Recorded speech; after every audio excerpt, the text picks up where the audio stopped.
The elevator jolted to a stop between floors. Jeremy caught himself against the railing, exhaling sharply. "Great," he muttered, pressing the button for his floor. Nothing. He tried another. Still nothing. Beside him, the woman shifted slightly. "Guess we're stuck." Jeremy turned to look at her. She was young, maybe mid-20s, with dark hair. She didn't look particularly bothered.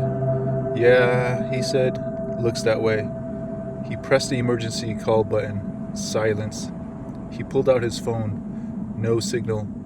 The woman smiled faintly. "Dead zone." Jeremy frowned. "Yeah, how'd you know?" She shrugged. "Just a feeling." Silence settled over them. "You work in this building?" Jeremy asked. The woman nodded. "You could say that." Something about the way she said it made his skin prickle. He cleared his throat. "What floor?" She hesitated, then said 13th. Jeremy frowned. 13th? Her eyes met his. Something wrong? He shook his head, but something nagged at him. There was no 13th floor. The building skipped from 12 to 14. One of those old superstitions. Maybe she was joking?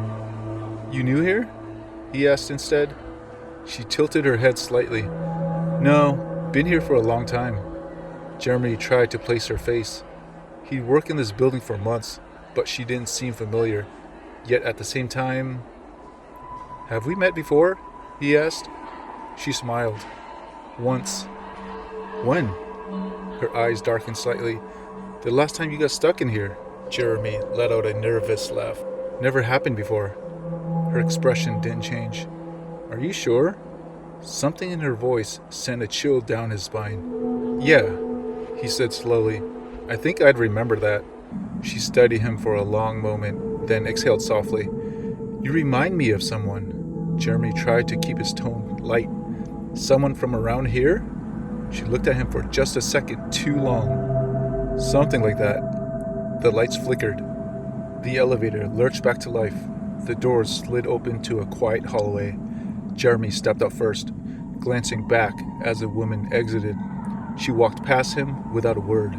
Just before she turned the corner, she spoke over her shoulder. "See you around." The doors slid shut. A few days later, Jeremy casually asked a building security guard about her. Dark hair, quiet, long coat. The guard frowned. "What's her name?" "Never got it." "Which office?" Jeremy hesitated. She said she worked in the 13th floor. The guard gave him a strange look. "This building doesn't have a 13th floor." Jeremy felt his stomach drop. "Are you sure?" The guard let out a small chuckle. "Buildings sometimes don't include the 13th floor. Superstitious thing." Jeremy's mouth went dry. "Huh." The guard scratched his chin. "Weird. You know, now that you mention it, there was a girl who used to work here. Young, dark hair, died in an elevator years ago. Freak accident." Jeremy's throat tightened. "What kind of accident?" "It malfunctioned. Crushed instantly." A cold chill spread through Jeremy's chest. The guard sighed. "Shame, really. Some folks say they still see her." He laughed. "Ghost stories, you know." Jeremy forced a chuckle, but his hands were clammy. As he turned to leave, his eyes flicked towards the elevator. The doors were open, waiting, and just for a second, in the reflection of the metal walls, she was inside, watching him.